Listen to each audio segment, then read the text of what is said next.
Hi guys, welcome back to the Brushmaster studio. I set myself a little painting challenge this week, and that's to paint this miniature in 6 hours.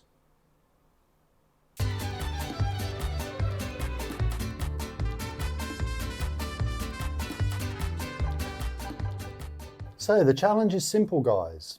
I've got 6 hours to paint this wonderful miniature, who is Loreil Softvale, the Druid, and she's from Miniatures of Madness.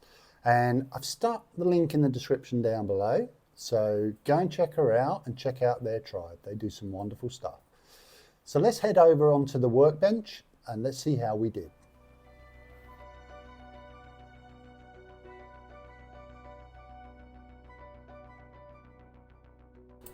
So getting underway guys, as you can see I've primed her in the amethyst blue from Arcus Hobby.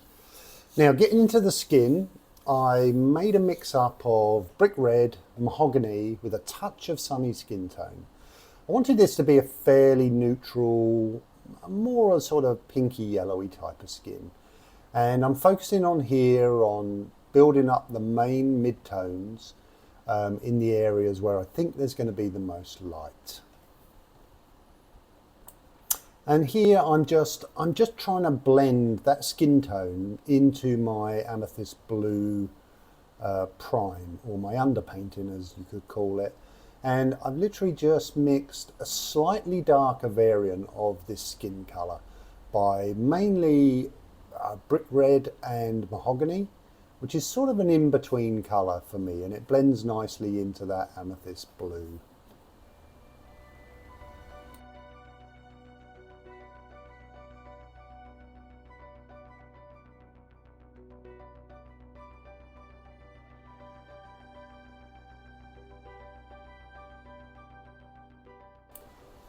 So further highlights are added here by adding more sunny skin tone into that original mid-tone mix.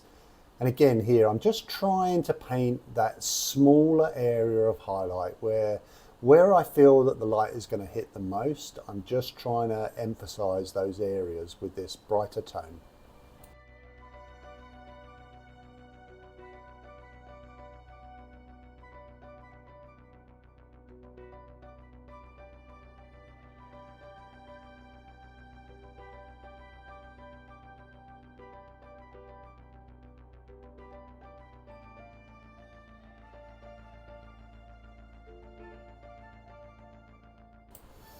And to finish the skin off here, I wanted to put a little bit more of a redder tone into the skin. So I've got a glaze of brick red here, and I'm just literally just adding it into areas which I feel need a little bit more colour. And this is always one of the things with skin, when you're mixing in white based colours, as sunny skin tone is, you tend to lose a lot of the colour in the mid-tone. So I'm just glazing some of that colour back here, just to try and make the skin look a little bit more vibrant. A little bit too much time on the skin, I think.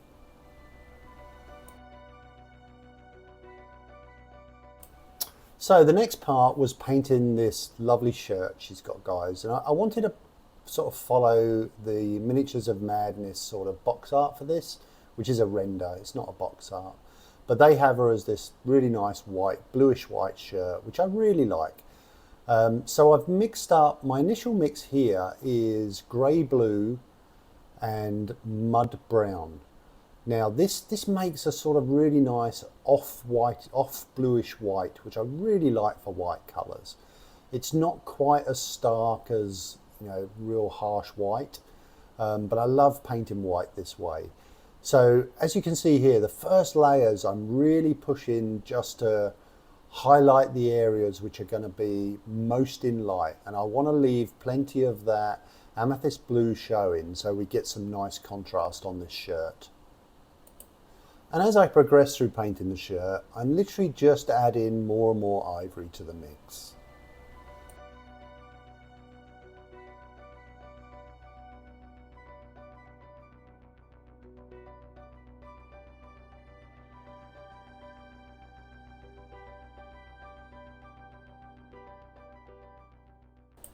And if you haven't done already, guys, don't forget to subscribe and hit that thumbs up button. This really helps the channel.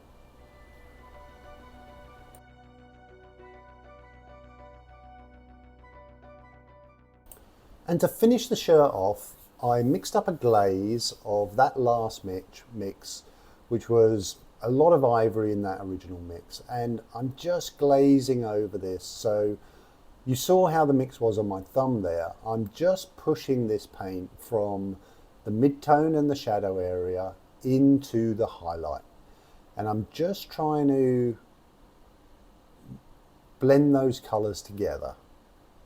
So doing something like this is really different for me, guys, because I'm normally taking sort of 12 to 20 hours on a miniature like this. So I really have to try and find ways to cut corners, which with the skin I probably didn't do. I think I took too long over the skin and her shirt. So I'm a bit behind the 8 ball now. So let's see if I can catch up.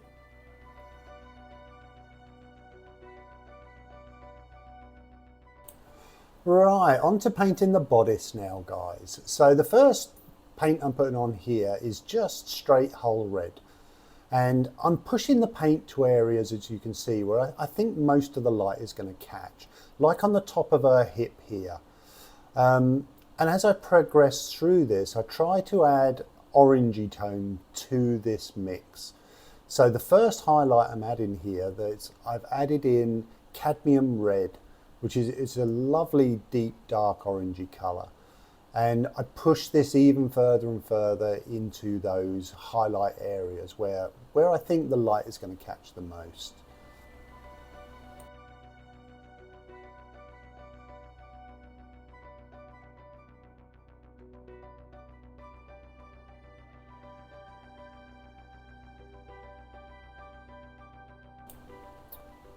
The final part of the bodice is just to add these little stitches in, which is whole red and a bit of the pale yellow to make a sort of parchmenty type colour.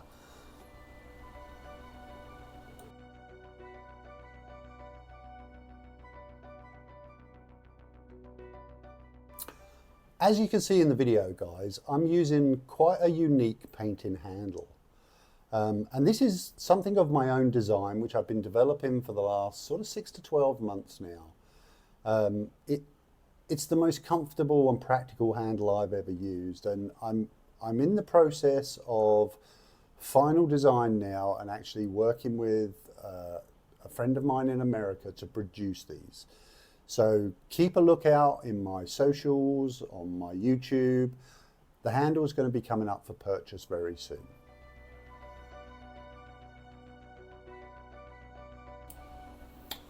Painting the pants, guys. So the first mix I've got here is I've mixed some whole red into matte red. So as you can see here, I'm using this whole red quite a bit because it's just such a good colour and it's got great coverage. But I obviously want a different tone to what I painted the bodice. So this time I'm adding more of a red tone into this first mid-tone mix. And I'm just trying to focus there on getting all the main areas of light. As you can see, I've left quite a lot of the amethyst blue in areas which I consider are going to be shadow areas. And here I've mixed that mix in with a bit of the amethyst blue and got like a 50-50 mix, and I'm just carefully blending into that amethyst blue. The next highlight is added here with more cadmium red. And that's all I really do now with the rest of these pants. I just keep adding more cadmium red, doing a little blend where I need to, but just building up to that orangey tone.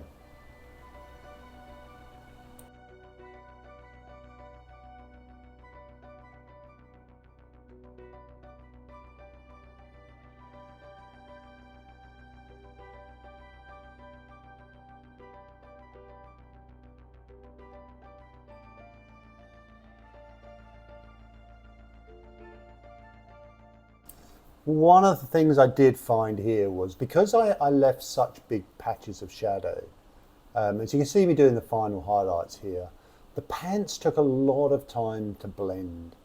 So I think there's a lesson to be learnt there for me, is to try and sort of minimize those big areas of shadow if I want to paint quickly.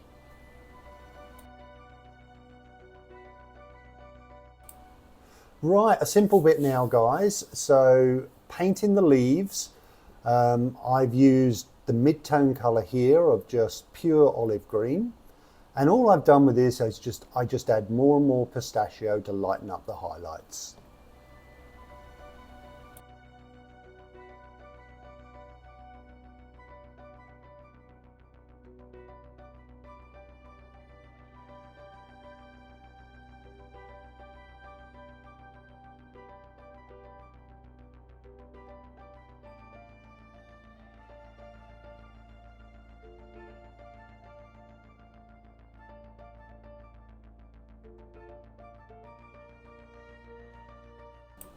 So, painting the cape, guys. I started off with AK dark green here, just as it is, and I'm just using the first layer to really establish where the light are. And what you can see here is I've mixed that dark green in with the amethyst blue for blending.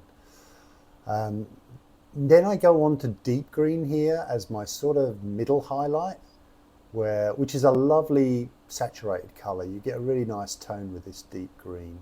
And the final highlight I put on here was light green. And then I just go around the edges and add a little edge highlight all the way around the cloak.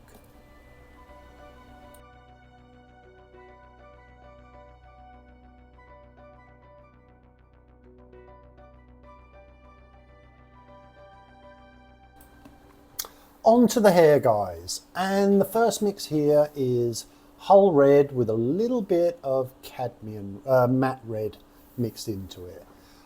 So I paint the majority of the hair with this colour, and I just leave that amethyst blue in the very darkest areas.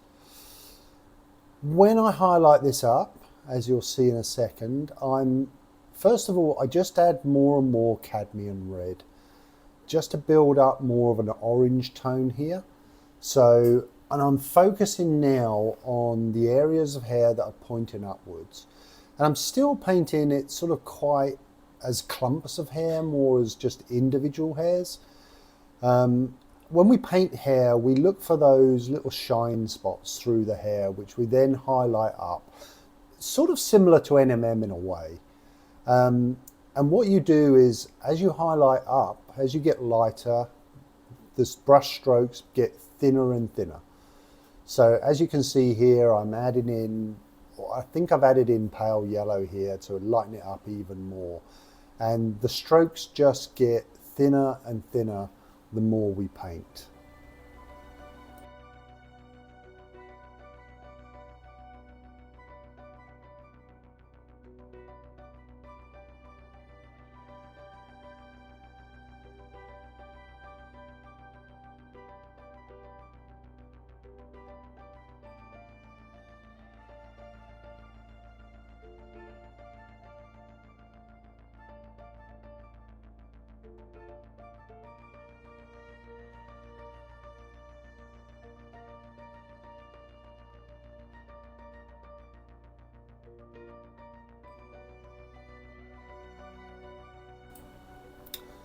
So more highlights now, and I've just got more and more pale yellow being added into this orange tone.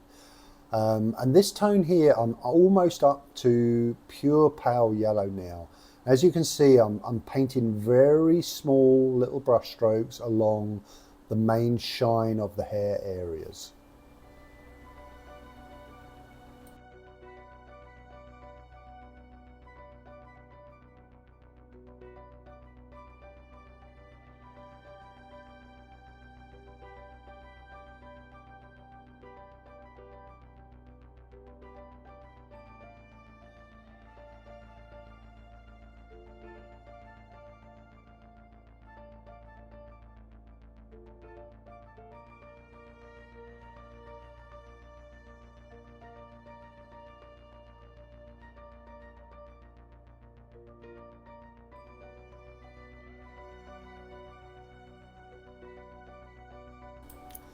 And the last touch here is I've mixed up a glaze, as you can see on my thumb here, which is almost the last mix I used, with a little bit of the cadmium red in it. And I'm just glazing back into the highlights, pushing that orange tone in there a lot more. I just felt it got a little bit washed out with the whiter tones.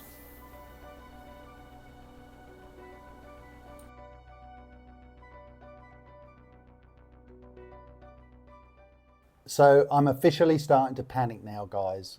I'm looking at my clock and I've got very little time left. And I've still got a couple of elements to paint. So I don't know how I'm going to get this done in time. Right, on to the staff. I'm getting very worried about the time here, so I try to paint this as quickly as I can. The wood, I gave a basic sort of mid-tone of mahogany brown here. And for the highlight, I just very simply added in a little bit of the pale yellow, just to give it a very simple highlight. There's not a lot of it. It doesn't need a lot of work, the wood. But when we get to the vines, I want to try and make them stand out a little bit more with a bit of a brighter green. So the vines I start with pure deep green because it's a really nice, bright, saturated green. So I literally just paint a mid-tone over those all the way around them. They took me a little while to do actually. And I highlighted it up quite brightly with pale yellow, mixed into the deep green.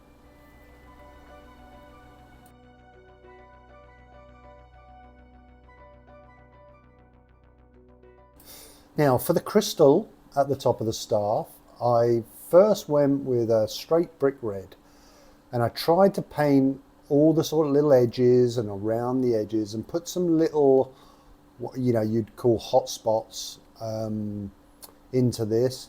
But I was so conscious of the time here, I was really rushing and panicking. So this is probably the weakest element of the model, I felt. I just didn't really get it to look how I wanted to, but because I was so short of time, I just couldn't mess with it too much. And I just added more and more pale yellow to that to lighten it up. And then right at the end here, I'm just glazing over with the brick red to try and smooth everything out.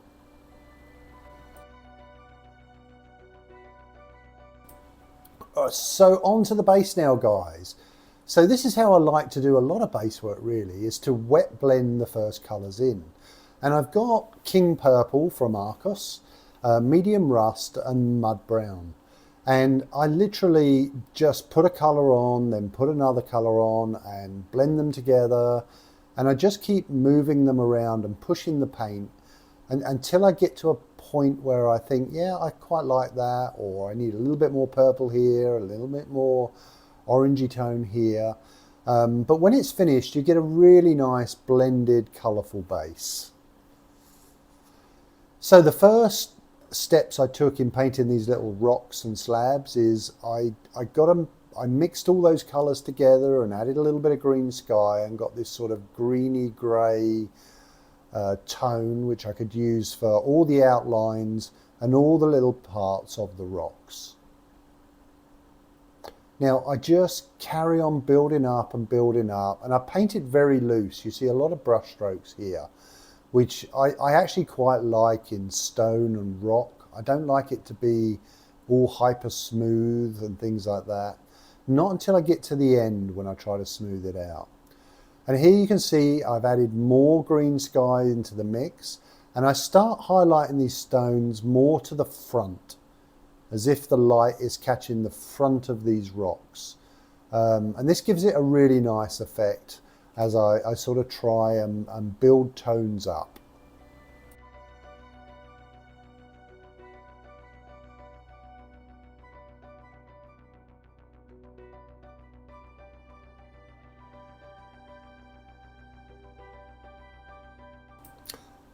Disaster, guys.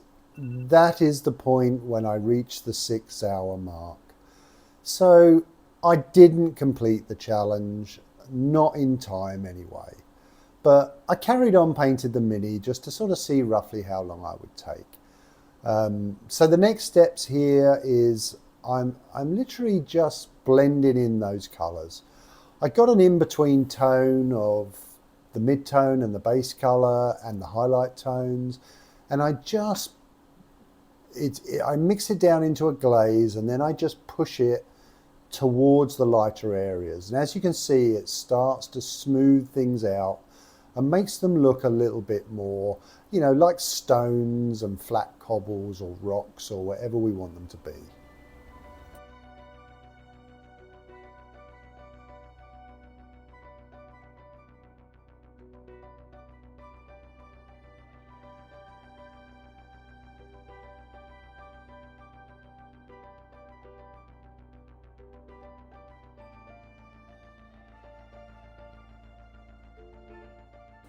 So this is where I got to at the end of this stage, guys.